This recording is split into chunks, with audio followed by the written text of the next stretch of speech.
Bonjour, on est on est le combien? Le 17 juillet 2018. Je suis Béatrice Elbez et je vais vous réciter mon poème Métamorphose ou le cœur du guerrier. Poème que j'ai écrit en janvier 2016. Poème que je dédie aux Palestiniens et aux Palestiniennes qui vivent l'oppression terrifiante d'Israël, donc du lobby judéo-nazitionniste. Et je leur dédie ce poème parce que moi-même je vis l'oppression terrifiante de ce même lobby ici en France par Nicolas Sarkozy, qui est un assassin, un des plus dangereux suppôts du lobby judéo-nazitionniste dans le monde actuellement. France, Israël, USA, il y a un axe très fort. Lui, c'est un cinglé complet, un assassin de la pire espèce qui non seulement on fait enclencher des guerres d'intox comme en Libye, mais fait torturer et tuer des gens ici, ou fait pratiquer des actes de barbarie, invention de maladie juive pour mon père pour le faire taire sur son faux dossier psychiatrique. Moi, dès ma sortie d'internement, torture électronique pour m'éliminer progressivement. Regardez toute mon affaire, elle a commencé dès fin 2002. J'ai gagné mon procès contre mon internement, hein, rassurez-vous, il y a tous les documents sur mon blog, puisque c'était un internement par la police avec rien à l'appui, je l'ai gagné sur la totalité. L'affaire, elle a commencé fin 2002, elle est liée au fait justement que j'ai parlé de lobby juif dans les médias. Dans le cadre de l'intifada palestinienne, j'en ai parlé, publié à plusieurs reprises dans différents courriers politiques, dans Jeune Afrique l'intelligent, qui est un hebdomadaire politique international. Moi-même, et j'y avais précisé que je suis issu moi-même de la communauté juive. C'est là où a commencé le harcèlement criminel en réseau, privation de sommeil au logement par harcèlement électronique qui se poursuit au jour d'aujourd'hui. Et ça a été jusqu'à une traque en psychiatrie avec internement arbitraire, pendant une traque en psychiatrie de 10 ans, des méthodes terrifiantes. Je vous laisse regarder tout ça en tapant Béatrice Elbez sur le moteur de recherche Google. Il est fait tout document preuve à l'appui, toute liste de noms et prénoms à l'appui, tout document depuis fin 2002 jusqu'à ce jour, y compris gain de mon procès, etc. Courrier adressé à Sarkozy, des 2600 mon soutien par directeur de labo, secrétaire national de syndicat relayé par la LCR, de Besancenot, la LCR, et par Noël, ma mère députée. C'est là où c'est devenu encore plus monstrueux et où l'affaire a été menée jusque sur ma famille, notamment sur mon père, de manière terrifiante parce qu'il voulait m'aider. Je vous laisse découvrir tout ça. Regardez ma page YouTube en tapant Béatrice Elbez .YouTube et les vidéos que je fais depuis juillet 2017 pour pas crever. Donc je vous parle, moi, déformé avec une parotidite liée à l'inflammation des glandes parotides puisqu'il me cuise énormément le visage pour me maintenir très déformé, puisque l'inflammation des glandes parotides provoque un gonflement du visage partout. Et donc, en espérant, et j'espère comme ça que je ne ferai pas mes vidéos, je l'ai fait bien évidemment, c'est pas ça qui va m'arrêter, l'affaire est bien trop grave à tout niveau, et mon père est mort, sali même après sa mort, hein, martyrisé, et moi je suis en train de vivre des choses épouvantables, je vis la torture électronique en assassinat progressif, qu'on appelle slow kill, meurtre lent, confirmé par Barry Trower, expert en micro-ondes à la Navy et ex-militaire, qui a confirmé ces meurtres d'opposants avec cette méthode terrifiante, les micro-ondes ciblées. Ça veut dire qu'on est cuit vivant, qu'on est brûlé vif 24 heures sur 24 avec à feu doux, feu fort ou feu très fort. Et à feu très fort, eh bien c'est l'horreur, on chiale de douleur, on est comme sur un bûcher, il n'y a aucune trace, rien, les cheveux tombent, on est malade, ça pénètre sous le derme, j'ai bronchite, rhinite, sinusite, trachéite chronique, des multi-inflammations sur infection ORL et respiratoire, tout ça, perte importante de cheveux, asthénie, tout ça, vitesse de sédimentation élevée au niveau du sang. Regardez, tous les documents médicaux sont sur mon blog dans un article qui s'appelle Assassinat en cours par torture électronique. Aussi dans un article qui s'appelle Aveu de l'hôpital Foch, victoire sur la torture électronique. Puisque l'hôpital essayait d'aller vers un faux diagnostic en cachant toutes mes multi-inflammations. Là, cet été 2017. Donc je me suis extirpée de ce piège. Je n'ai pas été à leur examen neurologique qui était destiné à foutre un faux nom sur la torture électronique, me faire passer pour dingue au passage et me détruire encore plus facilement. Avec une couverture de faux noms, quand j'ai réalisé ce qui était en train de se passer, j'ai tout dénoncé. Documents à l'appui, leurs rapports médicaux bidons à l'appui. Et j'ai pas fait évidemment ces examens bidons qui n'ont rien à voir avec mes multi-inflammations. Et surtout, j'ai obligé l'hôpital à citer toutes ces inflammations, hein, que mon médecin traitant avait bel et bien cité dans un courrier récapitulatif, ce que l'hôpital avait fait exprès de ne pas faire, pour tout cacher. Multi-inflammation, surinfection chronique, hein, et multi-inflammation chronique. Voilà. Donc là, il me cuise à mort partout, de la tête aux pieds, on est brûlé partout, la peau, les poumons, la gorge, sur la tête, c'est horrible quand c'est un feu très fort, je vous le dis, c'est des douleurs terribles, comme sur un bûcher, comme des plaques au fer rouge, je répète tout ça volontairement, je sais que je l'ai dit dans d'autres vidéos, rassurez-vous, je radote pas, mais je veux que les gens qui tombent sur cette vidéo le sachent, je veux que vous compreniez. C'est en répétant, martelant un message que les gens arrivent à comprendre. Le harcèlement électronique pour privation de sommeil, c'est autre chose que je continue de subir pour privation maximale de sommeil, qui explique aussi la grande fatigue sur mon visage, outre le fait qu'il est très gonflé. Et ça, c'est depuis fin 2002, et avec des moyens de plus en plus perfectionnés à ce jour, vibration électronique ou simulation de vibration électronique, avec intensification par un système de boîtier via les indicarceleurs au-dessus, des méthodes via la police nazifiée par Sarkozy, des méthodes épouvantables pour rendre mon logement inhabitable. Donc je dors, bien sûr, sinon je serais morte, mais d'un sommeil comateux, une demi-heure par-ci, une heure par-là, toute la nuit, là sur mon lit, je me réveille, je me rendors, parce qu'ils font des intensifications pour faire tout vibrer, et je ne peux pas dormir, alors que je suis malade. Voilà, on est dans la barbarie.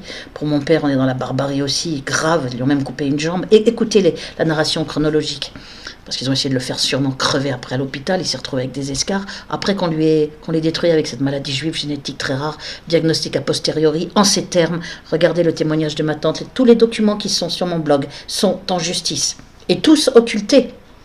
Je les ai tous fournis, on fait comme s'ils n'existaient pas. Voilà, ma mise de Sarkozy jusque sur la justice. J'en viens aux Palestiniens. Je parle de mon poème, je le dédie aux Palestiniens, parce qu'ils vivent la même horreur, sans recours, comme je suis sans recours.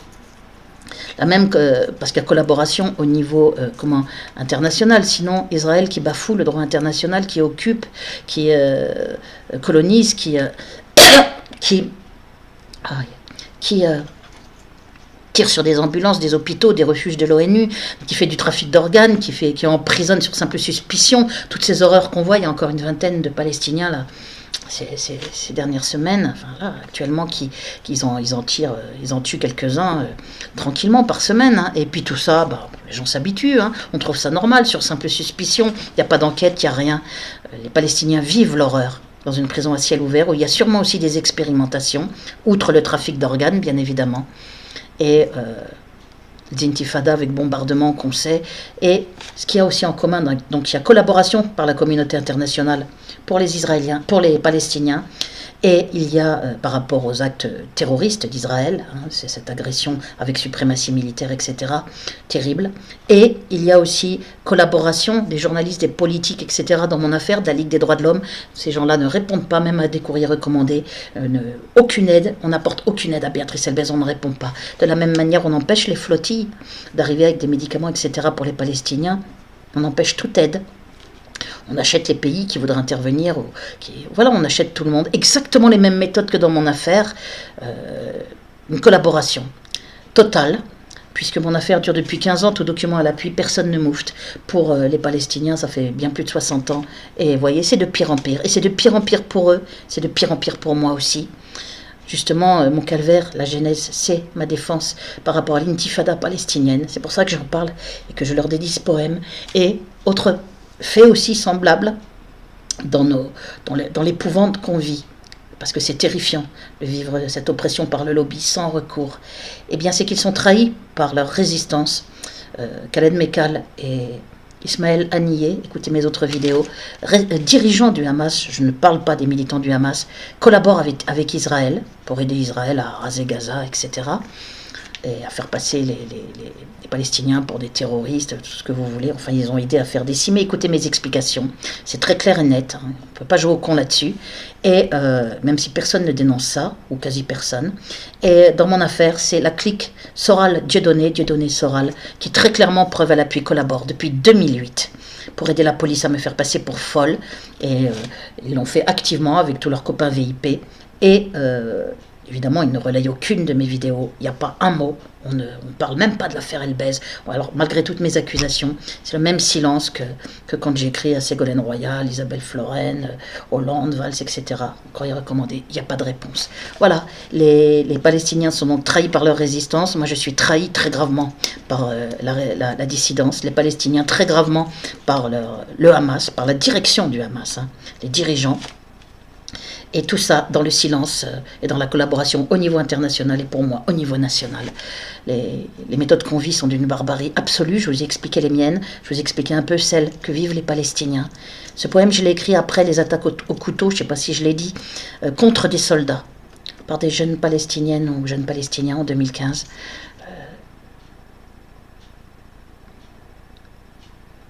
Ce poème vous explique de façon poétique comment, quand on vit la terreur et la persécution sur la durée, avec des méthodes épouvantables et sans recours, eh bien, on n'a plus le choix. On a un mental de guerrier, sinon on crève. Et c'est cette métamorphose obligée qu'on n'a pas choisie. Cette métamorphose de quelqu'un qui s'opère par celui qui vit une terrible persécution. Cette nécessité qu'il a de combattre, c'est ça que j'ai voulu vous faire comprendre dans ce poème que je dédie donc à mes frères et sœurs, c'est vraiment le mot. J'ai pas l'habitude de dire ce genre de formule, hein, ça fait un peu curé concon. Enfin, je veux dire mes frères et sœurs d'oppression. Hein. C'est ça que je voulais dire, d'oppression et de terreur. Voilà, les Palestiniens. Je vais vous mettre, j'ai oublié, le lien dans le descriptif de la vidéo. Comme ça, s'il y a un mot qui vous manque, vous pourrez le voir. Je rappelle qu'ici en France, il n'y a pas de prisonniers politiques, puisqu'ici en France, pour faire croire que c'est un pays des droits de l'homme, un pays des Lumières, eh bien, Sarkozy, qui est aux manettes dans ma persécution, hein, très clairement, nommément, dans toutes les méthodes qui ne peuvent venir que d'une puissance politique très forte, et il dispose du réseau criminel du lobby judéo-nazitionniste, eh bien, pour inventer des maladies juives génétiques très rares à mon père, je ne sais pas si je l'ai déjà dit, dans ce cas-là je me répète, tant pis, j'ai fait une vidéo tout à l'heure mais elle n'allait pas. Et donc je ne sais plus ce que j'ai dit dans celle-ci ou dans l'autre. Et pour balancer mon nom sur une blacklist de torture électronique, faire des pressions sur des dépositaires d'autorité publique, président d'université et commissaire pour qu'ils fassent des faux et usage de faux, bon, ça va extrêmement loin pour faire falsifier des documents sur mon enfance. Il faut une puissance politique très forte pour faire tout ça, je l'aurais dit ici. Donc ce poème, qu'est-ce que j'étais en train de vous dire? Oui, ici en France, pour faire croire qu'il n'y a pas de... Pour faire croire qu'il y a les droits de l'homme, que c'est une démocratie, blablabla, valeur de la République, et tout, et patacouffin, eh bien, qu'est-ce qu'on fait? On ne peut pas se permettre d'avoir des prisonniers politiques, pour simple opinion politique. Alors, alors on les tue. Sarkozy fait tuer. Il n'y a pas de prisonniers politiques parce que Sarkozy les fait tuer. On tue les dissidents, les opposants, trop opposants, enfin, qui sont considérés gênants. Et on les tue en les faisant passer pour fous et en les cramant après par torture électronique, ou peut-être on les tue par d'autres méthodes. Hein, il y a aussi, pour mon père, ils ont inventé une maladie juive génétique très rare parce qu'ils voulaient m'aider. Mais voilà pourquoi en France il n'y a pas de prisonniers politiques. C'est la spécificité de la France qui est une pure dictature monstrueuse, avec un petit Hitler qui est toujours très actif, même non réélu. J'ai expliqué ça dans d'autres vidéos. Écoutez ma vidéo qui s'appelle La terrible occupation de la France par le lobby judéo-nazitionniste. Pour savoir ce qu'a vécu mon père, écoutez La fille du père. Il y a un poème d'hommage à la fin pour savoir exactement toute l'horreur qu'il a vécue dans le détail. Et écoutez la narration chronologique pour connaître mon affaire. Et pour la résumer aussi en 1h30, cette vidéo qui s'appelle Un monstre, Sarkozy, aux manettes dans ma terrible persécution. Voilà, et vous verrez qu'il n'y a aucun doute, c'est bel et bien lui qui est aux manettes, directement. C'est-à-dire c'est sur son feu vert, ce sont ses méthodes, c'est lui qui a permis, autorisé et initié ces méthodes, voilà, que je subis et qui sont terrifiantes. Je vais vous réciter mon poème en me cachant, comme ça vous serez plus attentif aux mots.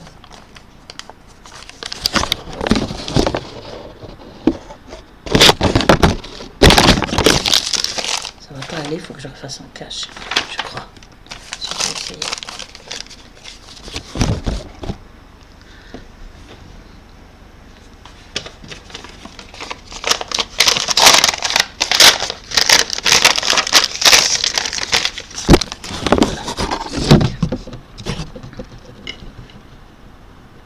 Métamorphose ou le cœur du guerrier.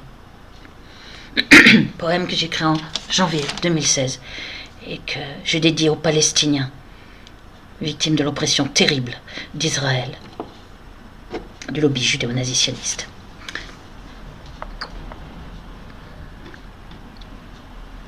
Insouciante, j'étais allongée sur le sable, occupée à rêver à mes tendres amours. Quand le diable a surgi, révélant dès ce jour mon âme de guerrière et mon cœur indomptable.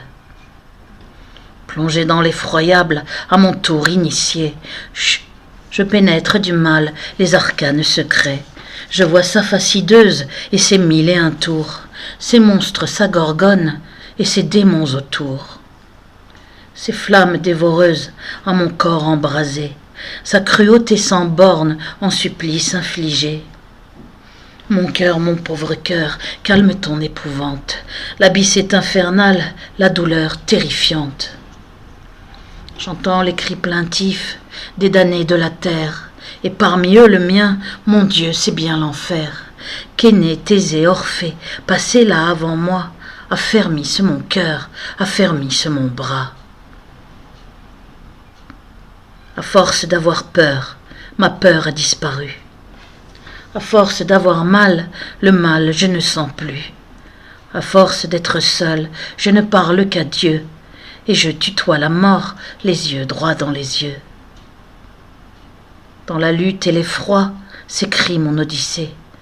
Qui n'a pas vu le diable ne pourra me juger, ni condamner la dague cachée entre mes seins, la lueur redoutable à mon œil assassin. Obligé de combattre, je suis tous les guerriers, et leur cœur est le mien, et parfois sans pitié. Jusqu'à l'Antiquité, je convoque leurs noms, je convoque leurs âmes, et j'invoque leurs dons. D'Ulysse, je connais les frasques et les victoires, et je compte sur lui pour déjouer les sirènes. D'Attila, roi des Huns, et sa force barbare, chaque fois que je tombe, qu'il me remette en selle. De David et sa fronde, que j'atteigne ma cible, d'une pierre en plein front, que s'effondre Goliath, et de tous les héros que l'on dit invincibles, que j'arrête le bras de celui qui me frappe. Je suis le combattant, je suis tous les guerriers, et mon cœur endurci est parfois sans pitié. C'est ainsi qu'on se bat sur le champ de bataille, et partout où est vain de caresser le diable. Je marche avec ma foi, et mon Dieu m'accompagne. Je lui confie ma vie, il me rend mon honneur, et face à l'ennemi m'aide à vaincre ma peur. C'est ainsi seulement que l'épreuve se gagne. Il y faut du courage, de tout temps de l'effort. Aux soldats inconnus, la flamme brûle encore. Il y faut du courage, de tout temps de l'audace. Être un peu kamikaze et voir la mort en face. Oh, j'aurais tant voulu rester là sur le sable, à ne faire que rêver à mes tendres amours. Mais qui croire à mon Dieu, à part toi, qu'à ce jour, mon cœur est toujours doux, autant qu'impitoyable. Une main sur la dague, pendant que l'autre prie. Non, ce n'est pas ainsi que je rêvais ma vie. Je suis le combattant, et je n'ai pas le choix. Le diable est sur ma route, ce sera lui ou moi.